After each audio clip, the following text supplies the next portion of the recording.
John thought it was just another Tuesday night.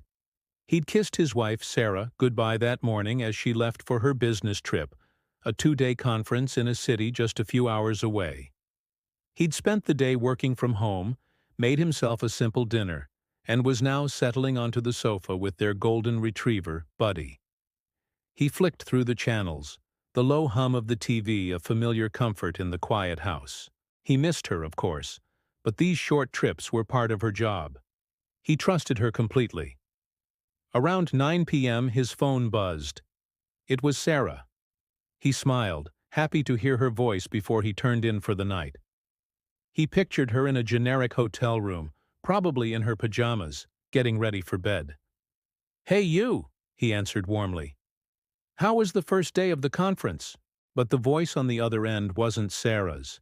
It was a man, his tone urgent and slightly panicked. "Is this Sarah's husband?" he asked. John's heart skipped a beat. "Yes, who is this? Is Sarah okay?" A million worst-case scenarios flooded his mind. An accident? A hospital? "She's fine," the man said quickly. "But she left her phone in my car. I'm a rideshare driver. I was just dropping her off and she must have forgotten it." John felt a wave of relief wash over him, followed by confusion. "Her car?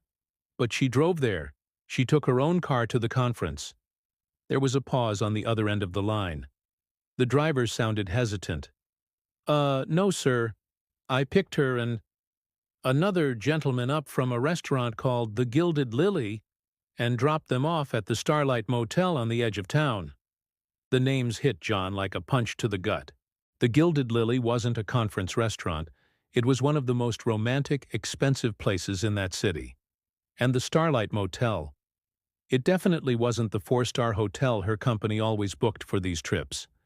It had a reputation, the kind of place you went when you didn't want to be found. The world seemed to tilt on its axis. Nothing made sense.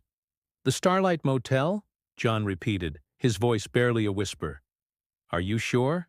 "Positive, sir," the driver replied, his voice softening with pity.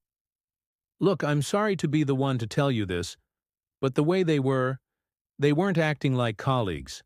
I just thought her husband should have her phone. I can leave it at the front desk of the motel for you."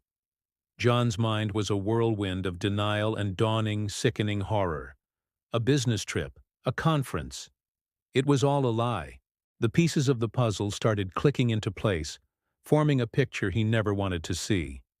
Late nights at the office, sudden weekend work emergencies, the way she'd been so distant lately. He had chalked it up to stress. He had been so wrong. "No," John said, his voice hardening as a cold resolve settled over the shock. "Don't leave it there. Can you tell me your location? I'll come get it from you. I need to see it for myself." He didn't know what he would do yet, but he knew one thing for certain. He couldn't go on living in the dark. That one phone call, from a stranger, had just shattered the comfortable reality he thought he knew. He hung up the phone, the silence of the house now deafening. Buddy whined and nudged his hand, sensing his master's distress. John stared at the blank TV screen, but he wasn't seeing it. He was seeing the last 8 years of his marriage, replaying every moment, every smile, every "I love you," and questioning it all. This wasn't just another Tuesday night. It was the night his life broke in two. He drove.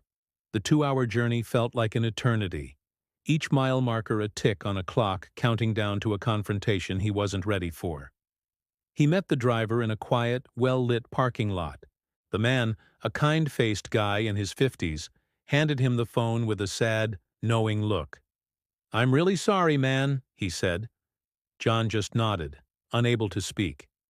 He got back in his car and looked at the phone in his hand. Sarah's phone. It felt like a bomb. His first instinct was to look through it, to find the proof he both craved and dreaded. But he stopped himself. What he needed wasn't in the phone. It was in that motel room. He drove to the Starlight Motel, his heart pounding against his ribs. It looked even seedier in person than he'd imagined. He parked across the street, his car hidden in the shadows. And then he saw it. Sarah's car. The car she had supposedly driven to the conference. It was parked right there, in the motel lot. The final nail in the coffin of his denial. The anger he felt was a pure, white-hot flame. It burned away the sadness, the confusion, leaving only a steely determination. He wasn't going to storm in there and cause a scene. He was better than that. He took a picture of her car in the motel parking lot. He took a picture of the motel's sign. Then he turned his car around and started the long drive home. He didn't sleep that night. He sat in the living room, watching the sun come up, the evidence on his phone a testament to his shattered trust. When Sarah finally walked through the door the next afternoon, she was all smiles, carrying a small gift bag. "I missed you so much," she chirped, leaning in for a kiss. John turned his head and she kissed his cheek instead. She pulled back, a flicker of confusion on her face. "Is everything okay, honey?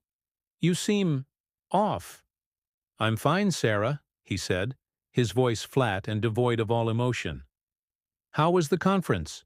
She launched into a detailed, fabricated story about keynote speakers and networking events.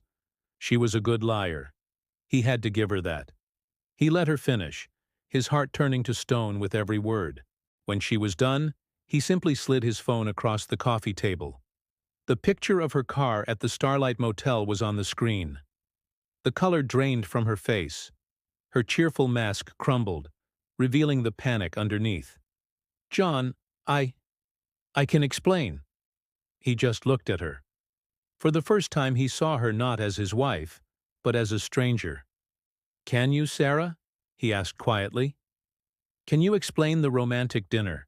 Can you explain the rideshare driver? Can you explain why your car was at a cheap motel when you were supposed to be at a 4-star hotel for work?" Her mouth opened and closed, but no words came out. The lies had run out. The truth, ugly and undeniable, was all that was left between them. In the end, it wasn't a dramatic fight that ended their marriage. It was a quiet, heartbreaking silence, punctuated only by the chime of a phone call from a stranger who decided to do the right thing. John had lost his wife, but in the wreckage, he had found the truth. And with that, he could finally begin to heal. Thank you so much for watching. If this story resonated with you, please hit that like button and subscribe for more content. We all face challenges in life, and sometimes sharing our stories is the first step toward moving forward. Take care, and we'll see you in the next video.